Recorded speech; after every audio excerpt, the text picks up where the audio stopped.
ಪ್ರಪಂಚದ ಎಲ್ಲ ಕನ್ನಡಪರ ಸಂಘ ಸಂಸ್ಥೆಗಳು, ಅದು ಬಿಸ್ನೆಸ್ ಸಂಘಗಳಾಗಿರ್ಬೋದು ಅಥವಾ ಇದು ಸೋಷಲ್ ಆರ್ಗನೈಸೇಷನ್ ಆಗಿರ್ಬೋದು ಅಥವಾ ಇದು ಕಲ್ಚರಲ್ ಆಗಿರ್ಬೋದು, ಪ್ರೊಫೆಷನಲ್ ಆಗಿರ್ಬೋದು, ಎಲ್ಲ ಸಂಘ ಸಂಸ್ಥೆಗಳು ಪದಾಧಿಕಾರಿಗಳು, ಪ್ರೆಸಿಡೆಂಟ್ಗಳು ಒಟ್ಟುಗೂಡಿ ಸಾವಿರಾರು ಮಂದಿ ಈ ಟ್ವಿಟರ್ ಅಭಿಯಾನದಲ್ಲಿ ಭಾಗವಹಿಸಿದ್ರಿಂದ ಇಷ್ಟು ಶೀಘ್ರತೆಯಲ್ಲಿ ಗ್ಲೋಬಲ್ ಲೆವೆಲ್ ಅಲ್ಲಿ ಮತ್ತು ನಮ್ಮ ದೇಶದ ಲೆವೆಲ್ ಅಲ್ಲಿ ಟ್ರೆಂಡಿಂಗ್ ಆಗಿರೋದು ನಿಜಕ್ಕೂ ಒಂದು ಸಂತಸದ ಸಂಗತಿ. ಅದರಿಂದ ನಮ್ಮ ಹೈಕಮಾಂಡ್ ಏನಿದೆ, AICC, ಅದು ಆಸ್ ವೆಲ್ ಆಸ್ ನಮ್ಮ ಸ್ಟೇಟ್ ಲೀಡರ್ಶಿಪ್ ಏನಿದೆ, ಆದಷ್ಟು ಬೇಗ ನಮ್ಮ ಡಾಕ್ಟರ್ ಆರತಿ ಕೃಷ್ಣ ಅವರನ್ನು NRI ಮಿನಿಸ್ಟ್ರಿಗೆ ಕ್ಯಾಂಡಿಡೇಟ್ ಆಗಿ ಅವರನ್ನು ಹಾರೈಸಬೇಕು ಅಂತ ನಮ್ಮೆಲ್ಲ ರಿಕ್ವೆಸ್ಟ್.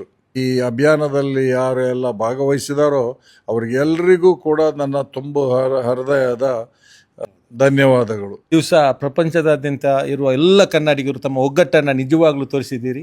ಈ ಒಂದು ಕರೆಗೆ, ರೊನಾಲ್ಡ್ ಕೊಲೊಸೊ ಸರ್ ಕೊಟ್ಟಂಥ ಈ ಒಂದು ಕರೆಗೆ ಎಲ್ಲರೂ ಪ್ರಪಂಚದಾದ್ಯಂತ ಎಲ್ಲ ಕನ್ನಡಿಗರು ಒಟ್ಟಾಗಿ ಈ ನಂಬರ್ 1 ಟ್ರೆಂಡಿಂಗಲ್ಲಿ ತರೋಕೆ ನಿಮ್ಮ ಸಹಕಾರ ನಿಜವಾಗ್ಲೂ ಶ್ಲಾಘನೀಯ. ಈ ಒಂದು ಇದಕ್ಕೆ ಸಕ್ಸಸ್ಗೆ ನಿಮ್ಗೆಲ್ಲರಿಗೂ ಧನ್ಯವಾದವನ್ನು ಈ ಸಂದರ್ಭದಲ್ಲಿ ನಾನು ಅರ್ಪಿಸಲಿಕ್ಕೆ ಇಷ್ಟಪಡ್ತಾ ಇದ್ದೇನೆ.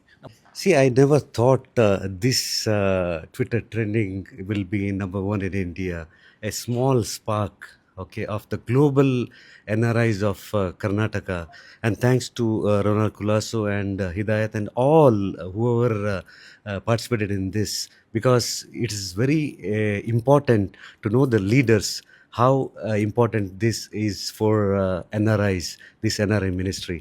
And thank everybody for participating today. ಪ್ರಪಂಚದಲ್ಲಿ ಇರುವಂತಹ ಎಲ್ಲ ಕನ್ನಡಿಗರು ಒಗ್ಗಟ್ಟಿನಿಂದ ಈ ಒಂದು ಟ್ವಿಟರ್ ಅಭಿಯಾನನ ಯಶಸ್ವಿಗೊಳಿಸಿದ್ದೀರಾ. ನಮ್ಮ ರೊನಾಲ್ಡ್ ಕೊಲೊಸೊ ಸರ್, ಹಿಡಾಯತ್ ಹಾಗೂ ಎಲ್ಲ ಕನ್ನಡ ಸಂಘಟನೆಗಳು, ಅದರ ಅಧಿಕಾರಿಗಳು, ಸೇವಾ ಸಂಸ್ಥೆಗಳು, ಪ್ರಪಂಚದಾದ್ಯಂತ ನೀವು ಒಂದೇ ಸಮಯದಲ್ಲಿ ಟ್ವೀಟ್ ಮಾಡಿ ನಮಗೆ ಸಹಕಾರ ಮಾಡಿ ನಂಬರ್ 1 ಟ್ರೆಂಡಿಂಗ್ ಮಾಡಿದ್ದೀರಾ.